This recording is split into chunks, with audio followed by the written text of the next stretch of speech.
I grew up around being in studios and stuff like that, but I never really thought I wanted to do this.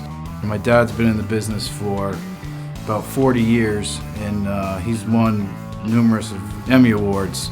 And he was doing a shoot in Myrtle Beach, and they needed a third utility man. And I was in college, and I wanted to become a cop. So there was the opening in the House of Blues, and he said, well, can you come down and be a utility man? The opening act was the Blues Brothers, so we were right up in front of the stage, and I just got enamored by everything. I said, you know what, this is the path I want to go, and that's where I ended up. I started here at a local TV station, and then from there I jumped from here and I went into New York City and started working for a crew company there. So we worked for CNN, Dateline, MTV, so it was a good learning experience. It was a great move.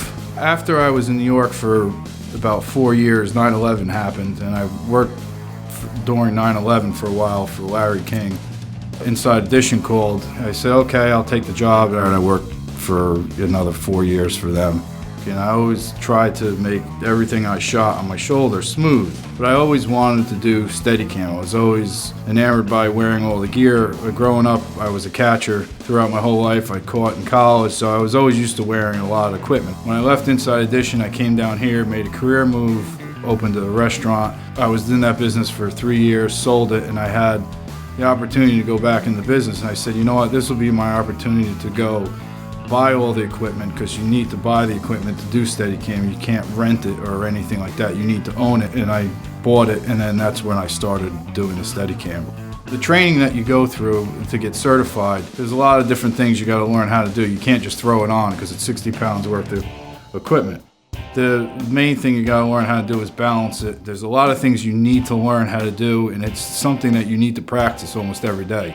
I was in a car accident about 5 years ago, crushed my right leg, and I was spent a year and a half in a wheelchair. So I was looking for a way to continue to work but not put a lot of pressure on my leg. And then there's a guy named Chris Fawcett, who's a legend in this business. I contacted him, and he said, well, I just came up with something new. So he said, look at this will help you, maybe you should try this. So that's what gave me the drive to say, hey, there's another way for me to move around. The advantages of having a Segway is you just dress the Steadicam operator up, get them on the Segway, and go.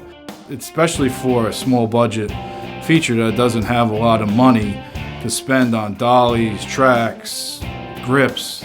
This is basically one guy, one rig, and you could do the shot over and over and over again. It's a different replacement for a dolly that's more flexible. It's something new that most operators don't do right now.